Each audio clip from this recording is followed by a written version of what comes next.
Okay, so this is our electricity revision video. Now, just before we had to leave school, unfortunately I say, we're going to have a test, but we didn't manage to get the test done. So this is going to be the revision lesson, and then I'm going to give you the test at home. I think, I can't make sure you do it in silence and all that kind of rubbish, but yeah, I'm going to give you the test anyway and see how it goes, just for your practice, I suppose. Okay. Right, so here's some basic revision. Circuit symbols were the first thing. Now, circuit symbols are pretty easy. The only thing which did sometimes get a lot of people were the different kinds of resistor. And there's four main types which appear. The first one is just a standard resistor, variable resistor. Then we had the thermistor. And finally, the light-dependent resistor. Now, the symbols are all quite self-explanatory. I think the light coming into the resistor there. The thermistor is the only one that's a bit strange. I always think it doesn't look like anything particular. That variable resistor there just is a resistor which you can change manually. So anything with like a dimmer switch, a volume control, anything like that is a variable resistor. Thermistor changes with temperature, and an LDR, a light dependent resistor, changes with lights. Now, LDR stands for something else as well. It stands for light decreases resistance, which is a useful thing to remember later on. Okay, basic circuit then. We have a battery in the circuit, or a cell, and we then put it through something. And in this case, I'm just going to put it through a fixed resistor. Now, the big side is always plus, the other side is always minus, or zero, you might say, but the big side is positive. Now, what they mean by this is that there's lots and lots of positive charges there. And all those positive charges, they want to escape.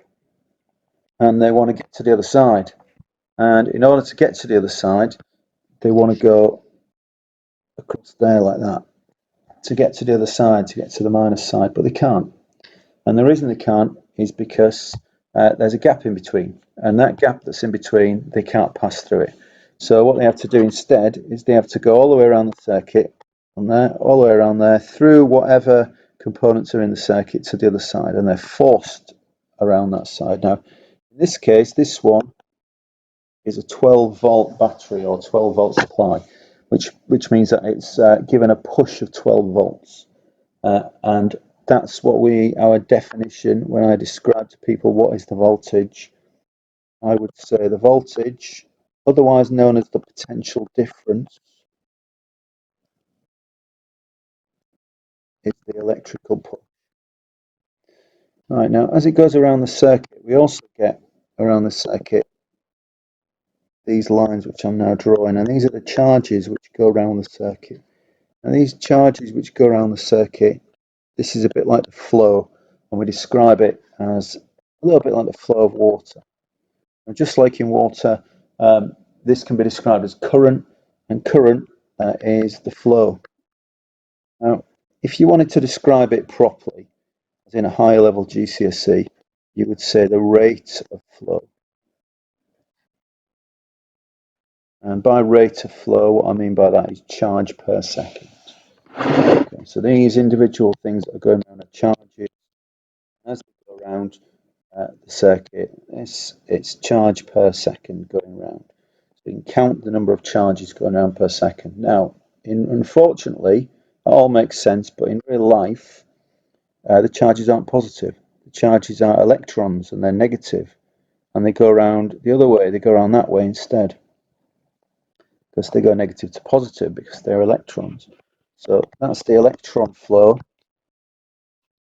and the way that we normally draw it around that way, we call the conventional current. And that's basically the only thing you need to know about that, is that the electrons actually flow from positive to negative around the circuit, but we imagine their positive charges going from plus to minus being forced through whatever it is. And in this case, it's a fixed resistor being there. Now, resistance is something else we haven't talked about. So the resistance, we said, is how hard it is for the electricity to get through. So resistance is how difficult it is for the electricity to get through. So let's say this one has a fixed resistance of, say, 10 ohms. Then that means it's going to be half as difficult to get through as if it had a fixed resistance of 20 ohms. So it's how difficult it is to force those things through. Now, there's a few things. What we can do in this, we can change a few things.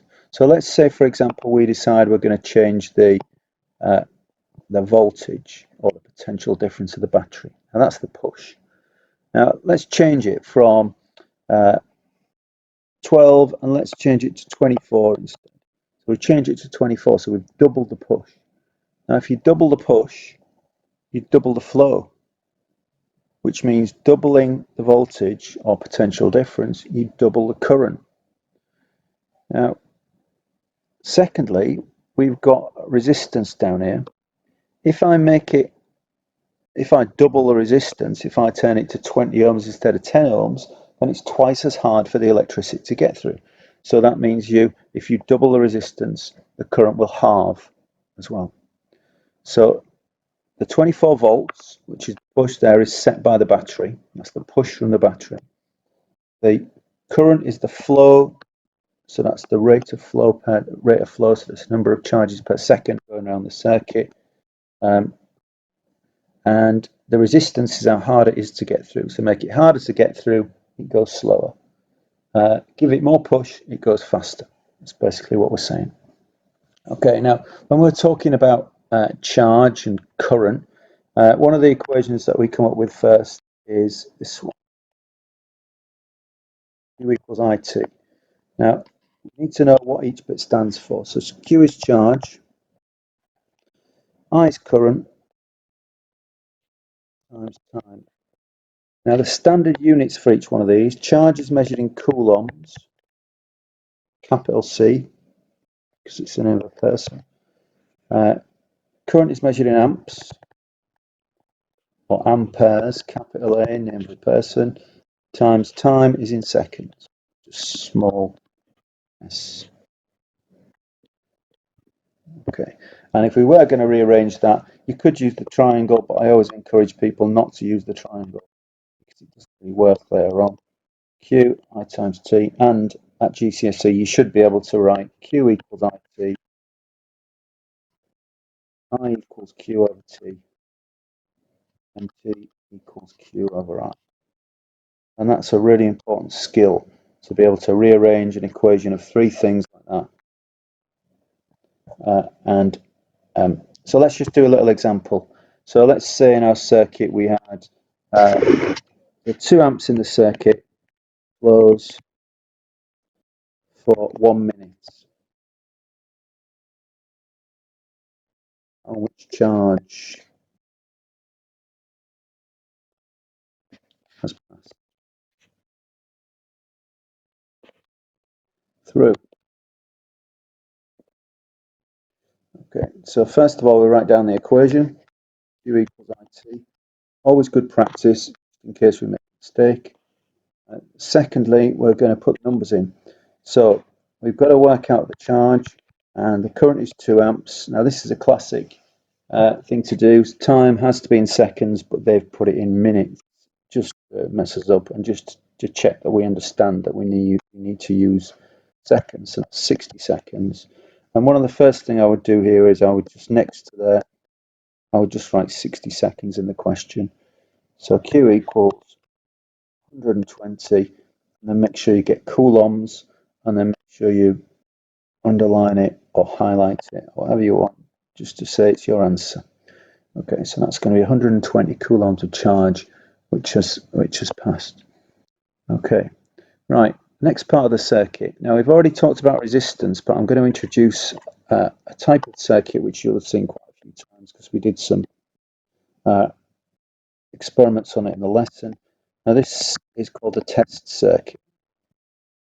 Now the test circuit is basically a circuit which contains a voltmeter and an ammeter. And this voltmeter and ammeter, it allows us to measure the current and the voltage or potential difference and current and potential difference at the same time. So an ammeter measures the current, a voltmeter measures the potential difference or voltage. I like to use the word potential difference these days because it's the difference in push between one of the sides and the other side there. And you always measure the potential difference across the component. Now in this case, it's let's say it's a 10 ohm resistor. There it is. And as it goes across, there's a relationship between the voltage and the current, or the potential difference in the current. It's a very famous equation, V equals IR. Now, just to rearrange that again, so we've got R equals V over I, which is probably the most useful of them all, I would say, because it comes up quite a lot, but you need to just be able to rearrange it anyway. We've got I equals V over R. So those are our three different versions of this equation. Now, doing the same as we did before, so voltage, that's potential difference, and that's in volts, capital V, because it's named after a person, Mr. Volts. There's your current again, that's in amps still, and that's resistance. Now it's in ohms. The symbol for ohms is an omega symbol, ohms, OHMS. Okay, and there's your equation, V equals IR. Now let's have a look at this circuit. Let's imagine we've got 2 amps going through this circuit. Let's work out the potential difference we can push along with as we go through here. So first of all, we're working out the potential difference, so we need the equation V equals IR. So let's put the numbers in. First of all, 2 amps times by, and it's 10 ohms we're measuring in this case, so the potential difference is 20 volts, and that will be 20 volts. So this reading there will be 20 volts. Okay. Now let's just have a look at this resistor. And that 10 ohm resistor is special because it's 10 ohms no matter what happens. Doesn't matter if it's hot, cold, wet, dry. It's 10 ohms and it never changes. Now other things in circuits, they do change, and they change, and there's quite a few little experiments we now use with this so-called test circuit. Now I just want to zoom in a little bit on this part of the test circuit because you might occasionally see somebody put in one of these into a test circuit, which is a variable resistor. Now you might see it put there. You might also see it put next to the battery here, and it doesn't matter where you put it. And basically what this is, that section there, is a little bit like a power pack. And that power pack has got a power source on it, and it's got a variable resistor. So if you want to change the output, you move that variable resistor and you slide it up. So if you have that, if it's got a lot of resistance, it produces not many volts. If it's got a lot of current, sorry, if it's got not very much resistance, it produces the full amount of push, if you like. So this variable resistor and that together, it's a way of altering the circuit. Now, in our power packs that we've got, we normally just get a power pack, and the picture of the power pack, it's got like a dial on the front. It says 1, 2, 3, 4, 5, 6, 7, 8, 12 volts or something like that on the power pack. Or occasionally we've got one of these ones with loads of different holes in it where we've got to put the wires in like that. All that does is it's got a variable resistor in there which changes the output, and that's all it is. So if you ever see that variable resistor next to the battery, that's what it does. Okay, first practical we do. Now these are all factors affecting resistance, and the first one is something called resistance versus length of wire. And what we do is we take a piece of wire like that, as a long piece of wire, and we set up the test circuit. Now this test circuit goes like this, and let's put an ammeter in there. Now, these arrows just represent where we're connecting the wires. Now, these wires which go around here, we assume that these have no resistance at all. We assume that the meters have no resistance. Now, in this case, this wire is a special kind of wire, and it's called nichrome wire.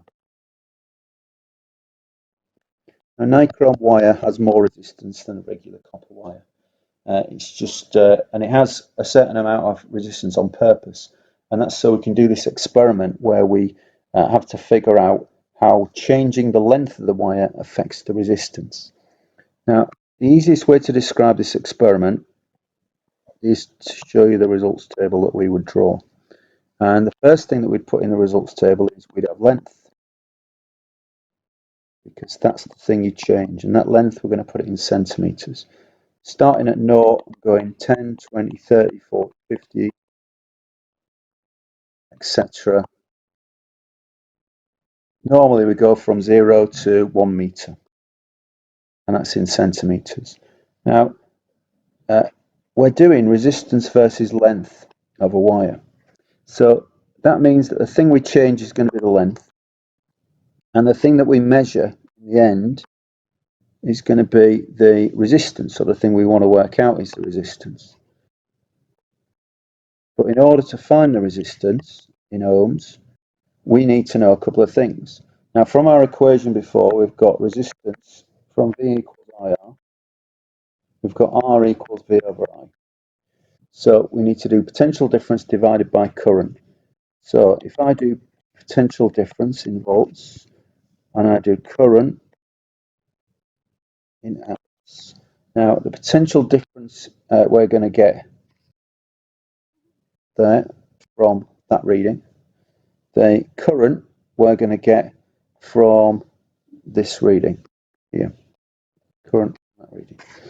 Right. And we change the length of the wire here. Start off at 10, or I should say 0, then 10, then 20, then 30. We move these two along, and we end up with some results. Now, when it says resistance versus length, that's exactly how we plot it. So it's a graph. We do resistance versus length. Don't forget that was in centimeters and that was in ohms. Now, what you'll find in this is that it's like that. It's a straight line. Now, that straight line means that resistance and length are proportional to each other. Now, we use the phrase directly proportional.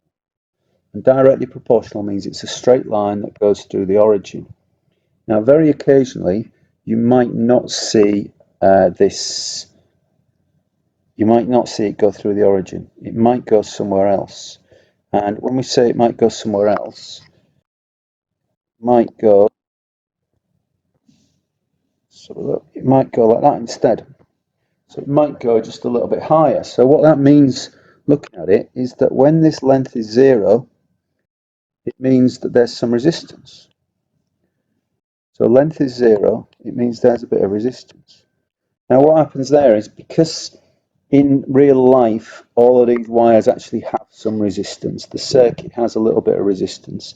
Occasionally you might get this, and that will be called a zero error, because that means that when our length is 0, we're not getting the 0 value that we'd expect for the resistance. Okay, now just to go back then, and just go back to what it should look like ideally, let's put another line in there. Now there's another line for a different kind of wire. So we said this one was nichrome, and this one, let's say, I don't know, we'll say this is iron or steel. Now, which one of those has got the most resistance? Now, if you pick a length of wire, and let's just pick, say, 40 centimeters, if we read what the nichrome is, and then we read across what the iron is, you can see that this one is more resistance, and that's less resistance overall. So as a material, this one, now it turns out I've just picked iron at random, just as a metal to name a metal. I think in real life nichrome is actually more resistance than iron. I've just picked it at random. There you go. Right. Now the next experiment that we do is current voltage characteristics. So I always write current voltage characteristics like that. I for current, V for voltage, or current potential difference characteristics. Now we do the same thing again in that we have a test circuit, and in this test circuit this time I'm just going to draw it in a slightly different way. I'm going to put the ammeter on the other side just to show it makes no difference whatsoever. And this time we've got one of these variable resistors in the circuit.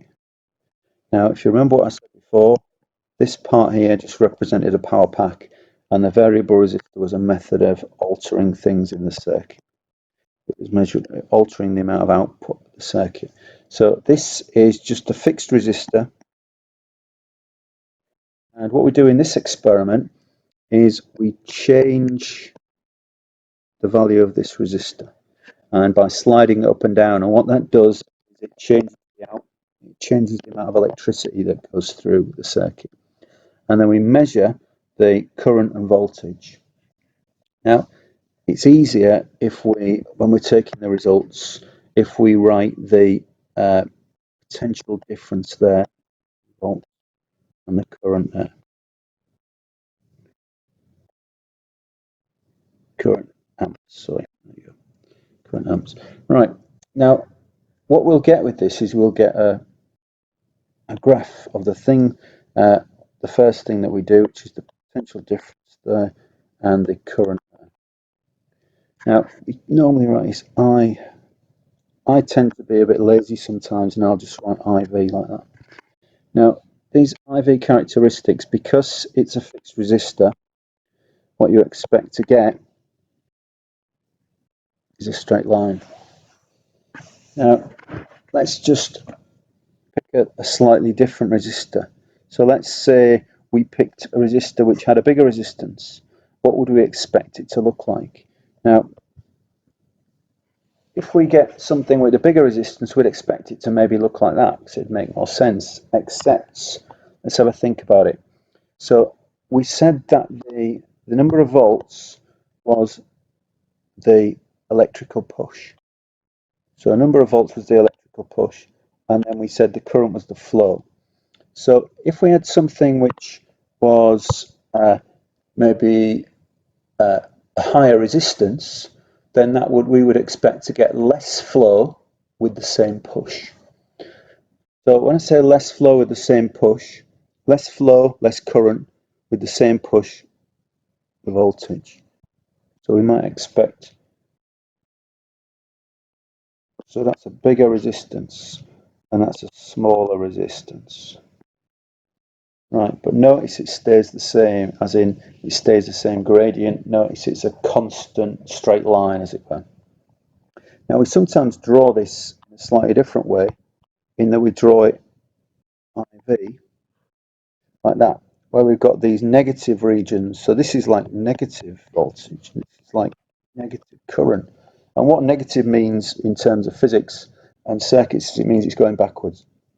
So we see what happens when it goes backwards in the circuit, and we end up with a straight line again, which goes, so basically this region here means that it does exactly the same backwards. So if we swap around this battery there, swap the terminals around, wire it up the wrong way, it doesn't matter, it still does exactly the same backwards.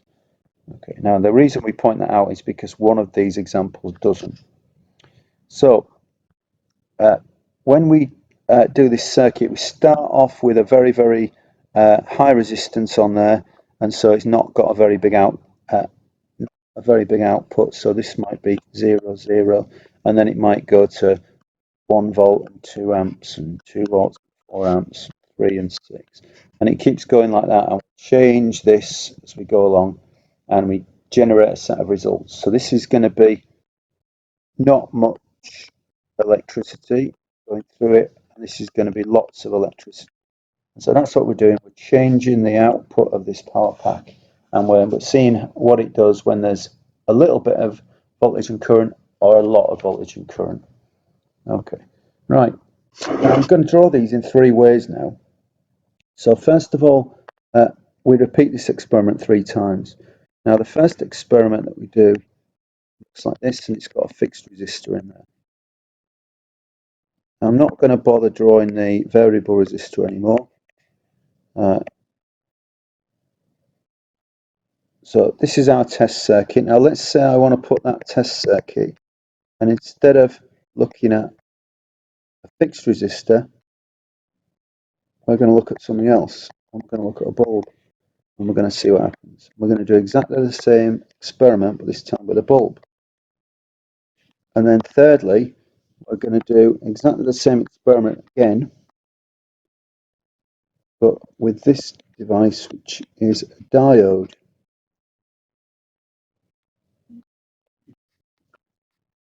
So there's the 3 test circuits with the 3 things in. So we've got a fixed resistor, we've got a bulb, or sometimes called a filament lamp, and a diode. Okay, so fixed resistor, bulb, diode. Right, now if I was going to draw the results out for these, if you remember, the results for that one was a straight line. Now, the result for this one will be a curve. The result for the third one goes across for a while and then shoots up. So you get nothing, nothing, nothing, and then it shoots up. Now, it gets a bit more interesting, and these are the ones we need to remember when we consider the negative and positive voltage and current as well. So that was current, voltage, current, voltage. And these are some shapes that you need to remember. You also need to know why it does it. So fixed resistor, straight line.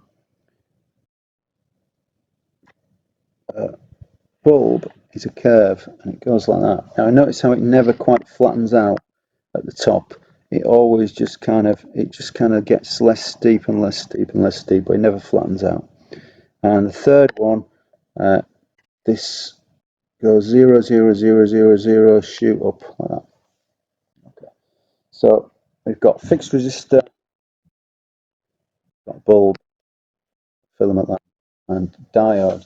Now the reason why these happen, first of all, is if you think about the equation R equals V over I, R equals V over I, so it's like this divided by that. If in a fixed resistor, the resistance never changes, which means that that gradient never changes. Never changes. Okay, which means it's always a straight line. So that means that this gradient kind of represents the resistance in a way. It's actually the opposite way around, because the steeper the line is, the less the resistance is. But this, so what this represents when we're talking about a bulb is, notice that the steepness starts to change. And because the steepness changes, that means the resistance changes. Now, with a bulb, inside a bulb is a tiny bit of wire, and that wire gets really, really hot. And as those atoms in the wire are getting really hot, those electrons are trying to get through the wire. Here they are, these little electrons, and they're trying to get through. Except these things are vibrating around like crazy because it's hot, and they're vibrating around like mad.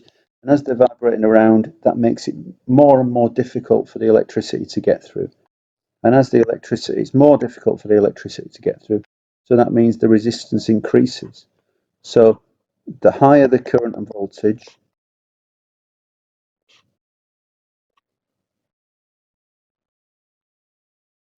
the brighter the bulb,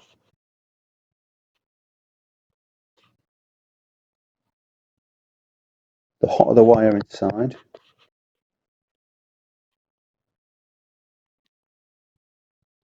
and the higher the resistance.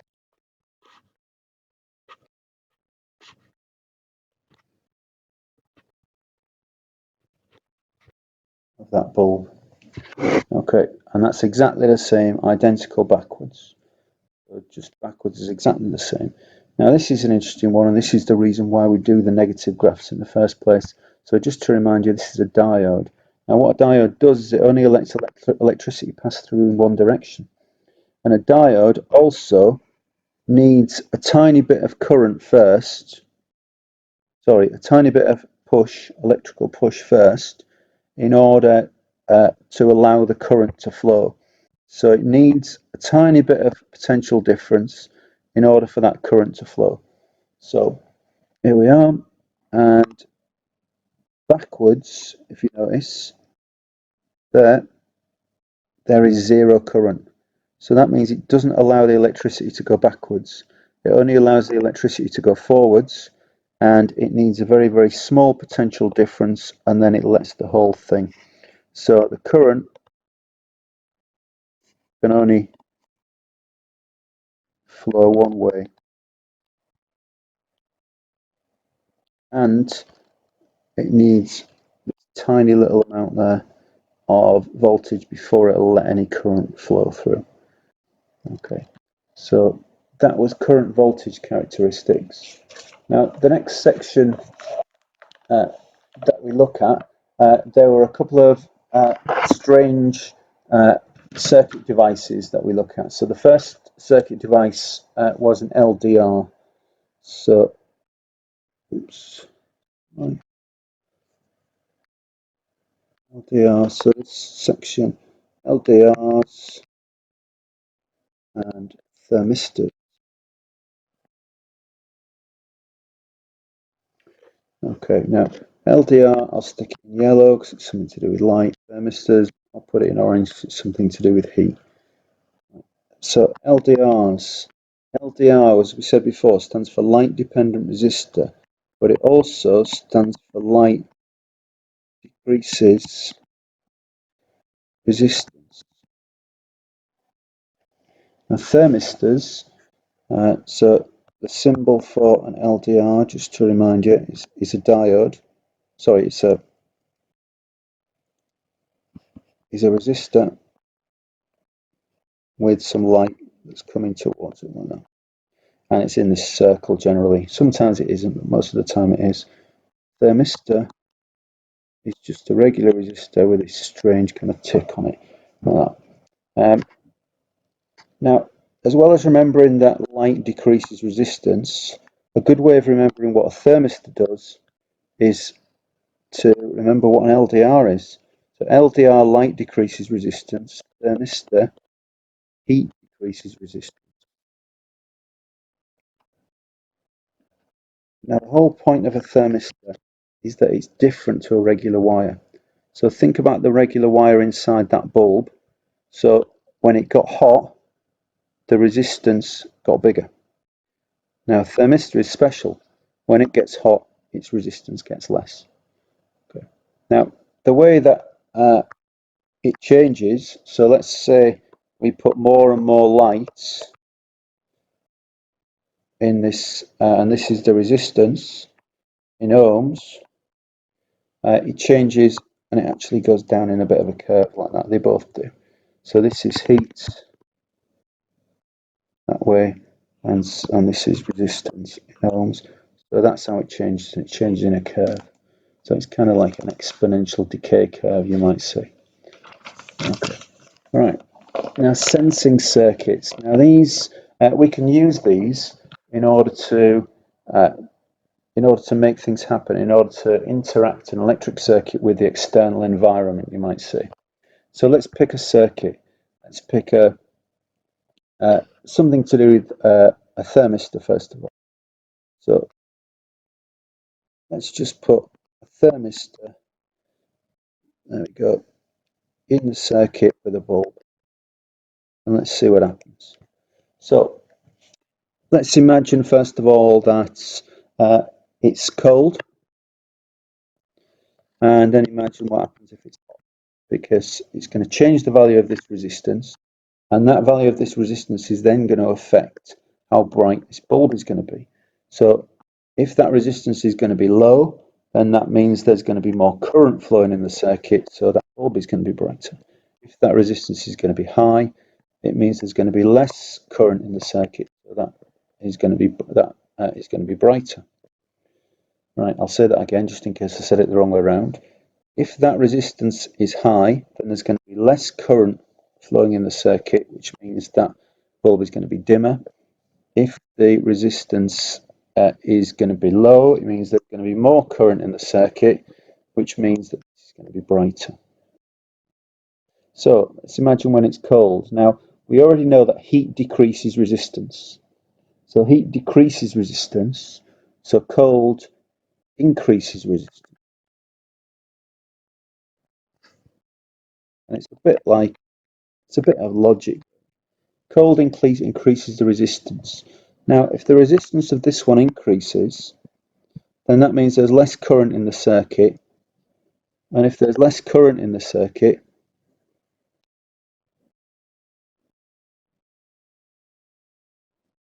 then that means there's a dimmer bulb.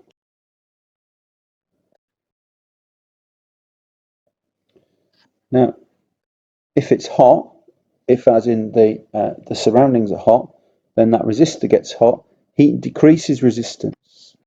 So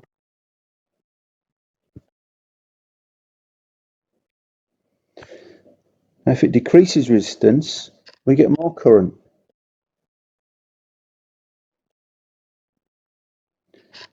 And if we get more current, hang on, I didn't mean that. If heat decreases resistance, then that means we get more current, which means a brighter bulb.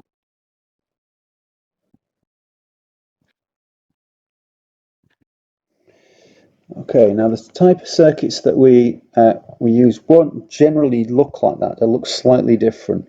And let me do a circuit like this, but I'm going to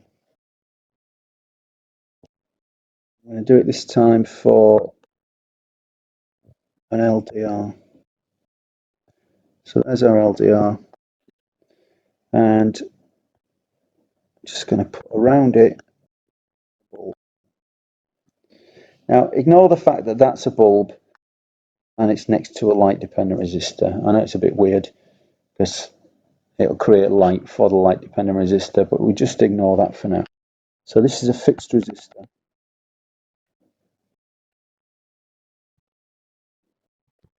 Now let's imagine you've got 10 volts on that battery. Now if these two resistors are the same size, then that means that we would get 5 volts and 5 volts there going across those two. But as they change, we'll get a different proportion. So let's say that this resistor, this light dependent resistor, becomes very small. Then what that means is that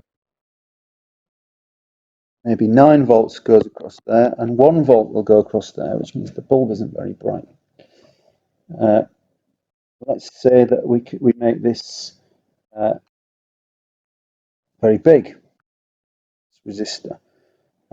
Then what's going to happen this time is that if this resistor is very big, then that means we might get 9 volts across there, so most of the voltage across there, and only 1 volt across there, because that's very big compared to that. And that's the way the voltage will be split up.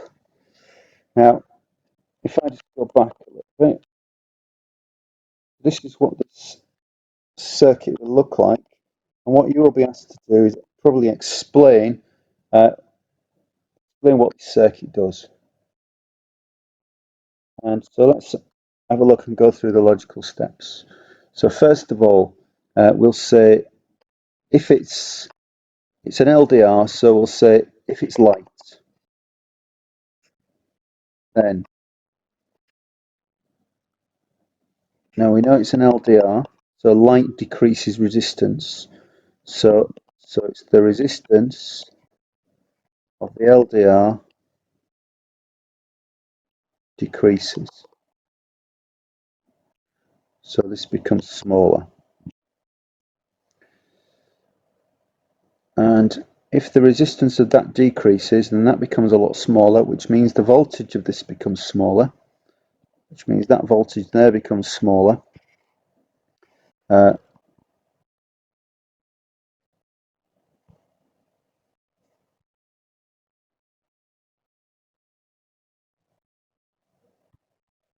Across the bulb,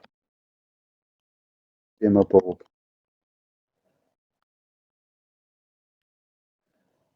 Okay, so LDR, light decreases resistance, that resistance becomes smaller, that voltage there becomes smaller. So that's something worth remembering, and if that resistance increases, then that voltage increases. So that means that the bulb will become brighter. Okay, now we can do exactly the same thing very quickly if we wanted to do that with a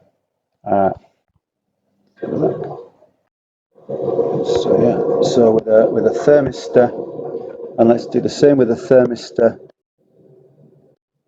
And sorry for the noise, that is my dishwasher. Okay, there's our bulb. Now let's say it's hot. So we've got heat decreases resistance. So that means that the resistance of this one goes down, which means the voltage of that will also go down. Right, so what can we do in order to make it work the other way? Now, the thing we can do to make this work the opposite way is we can move around and swap where we put our bulb. And if we put our bulb across there instead, then if it's hot, heat decreases the resistance of this, which will decrease the voltage that goes across that, which will in turn increase the voltage that goes across that, because the voltage of these two combined must equal the voltage of the battery, whatever it is. Now, it is quite complicated. I suggest you have a look, page 46 in your revision guide, if you've got a physics revision guide. In the trilogy revision guide, it's slightly different. Okay, next section, series and parallel circuits.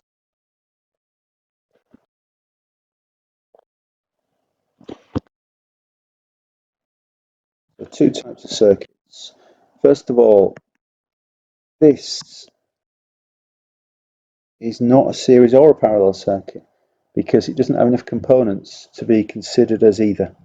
You can only consider something as a series circuit when it's got two components or more. Now in this case we're putting bulbs in there, and these are some classic series circuits. So 2 or 3 bulbs in series. Now here's how series circuits work and the rules for series circuits. First of all, if you measure the current that goes around that series circuit, anywhere around the series circuit with an ammeter, it will be the same everywhere. Now this one will have a slightly different current. Hopefully you should be able to predict this current should be less. And the reason it's less is because there are slightly more, so there are more bulbs, which equals more resistance. So there's less current. And this one, even more bulbs, so even more resistance, even less current. Okay, so that's our third one. So we would expect this one to have the first one to have the most current going through it because it's got the least resistance. This one has got twice as much resistance, so that's going to have half the current. And this one has got 3 times as much resistance, so it's going to have a third of the current. So in terms of brightness, these are going to be slightly bright. These are going to be a bit brighter, and these are going to be. This one is going to be really bright. This one is going to be twice as bright as these two, and 3 times as bright as those 3. Now, if we change that's with exactly the same batteries in each time. So the exactly same amount of voltage coming from that battery. So our rules for series circuits: the current is the same everywhere in the circuit, but something happens to the voltage in these circuits. And the thing that happens to the voltage is if we put a voltmeter in there and measure the voltage of that one and the voltage of that one, and let's say this is 6 volts, it turns out magically that that is 3 volts and 3 volts. And then if this 6-volt bulb there, and we work out the voltage of those, then it's split into 3, so it's 2 volts, 2 volts, and 2 volts. And then if we have a look at this one on its own, that's 6 volts, and it's 6 volts. So 6 volt, all the voltage of the battery is split up and is shared amongst the components. So series circuits, current is the same everywhere.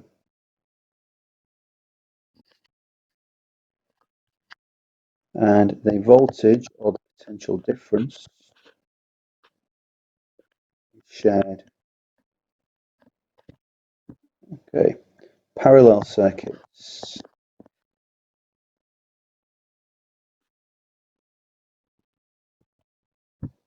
With parallel circuits, let me just draw these 3 circuits. So we'll start off with just one by itself, which is neither series nor parallel.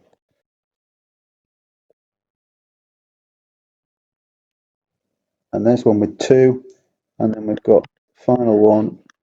We'll put 3 bulbs. Now, let's move it down there instead so we can see it properly. Okay. So, and the third one in parallel. Okay, now let's imagine we've got the same. We've got 6-volt battery, 6-volt battery, 6-volt battery. Now the thing about parallel circuits is they're all going to be the same brightness, and they're always the same brightness. And one of the reasons for that is because they're also going to be the same voltage: 6 volts, 6 volts, 6 volts, 6 volts, 6 volts. So that's parallel circuit.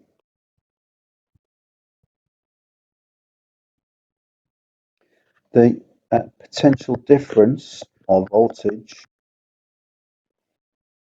is the same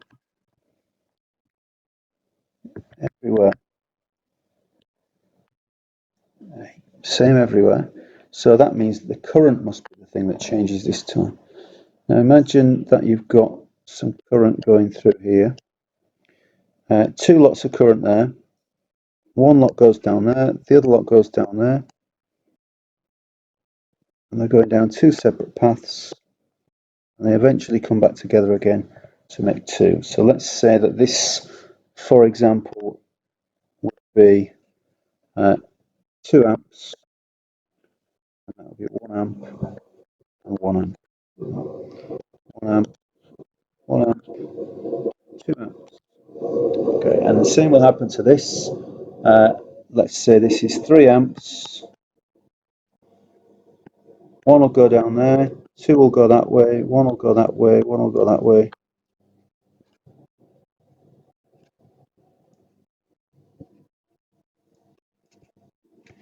Okay, dishwasher's going again.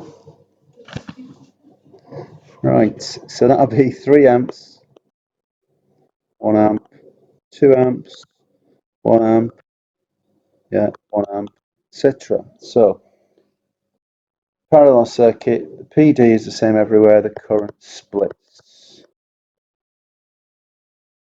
or is shared. Okay, now let's just have a look at one more circuit in where we've got what looks like 2 things going on at the same time. So we've got a series part and a parallel part, and let's see what happens. Now, as our 6 volts goes down here, this time, let's say we've got a certain number of amps. Let's say we've got 2 lots of current, whatever that is, going through there. There's our 2 lots of current. Let's say we've got 3 lots of current. That makes it a little bit easier. Now this current is going to be split up down the two paths. So most of it is going to go that way because it's easier to go that way because there's only one bulb.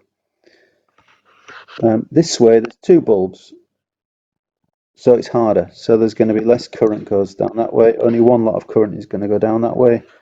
We're going to have two lots of current goes down this way, and that's going to come back together again to make three lots of current. So overall this part is going to have a bigger resistance, twice the resistance, so half the current. Okay, next part I just want to have a look at is resistors in series and parallel. Now this kind of links into the stuff that we did previously. So let's say we've got a 10 ohm resistor there, and we add it onto another 10 ohm resistor in series, 20 ohms. And unsurprisingly, let's put three together, 5 ohms, 5 ohms, 15 ohms. Right, and let's see what happens when we put these in parallel or give the electricity two paths to go down. That's 10 ohms and that's 10 ohms. Now in total, our resistance now is actually 5 ohms. So it's something definitely worth remembering. So that's a lower resistance and that is a higher resistance. 20 ohms as opposed to 5 ohms. And the reason is that there's two paths for the electricity to go down in this one. So two paths there. So that means there's less resistance. And in this one there is more resistance. Now, it's not just resistors that have resistance, it's also bulbs. So let me show you this classic question, which I've seen asked quite a lot. So there's two bulbs in series and two bulbs in parallel. The question is, all the bulbs are going to be on, they've all got the same battery, so which one is going to be brighter? And the answer is going to be this one is going to be the brightest. And the reason for that is, I mean, you can think about the series and parallel result stuff, but the truth is that these two in parallel have less resistance. And if they have less resistance, it means they've got more current. And they've got the same voltage, if you remember. So it means they're brighter. So on this one, more resistance,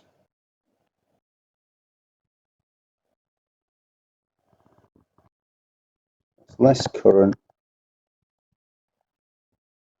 and we've also got a shared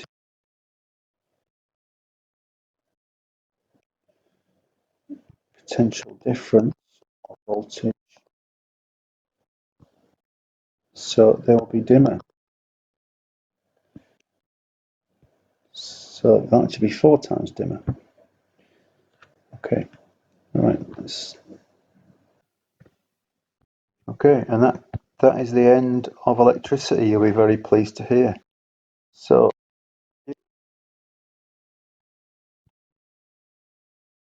and hopefully see you soon.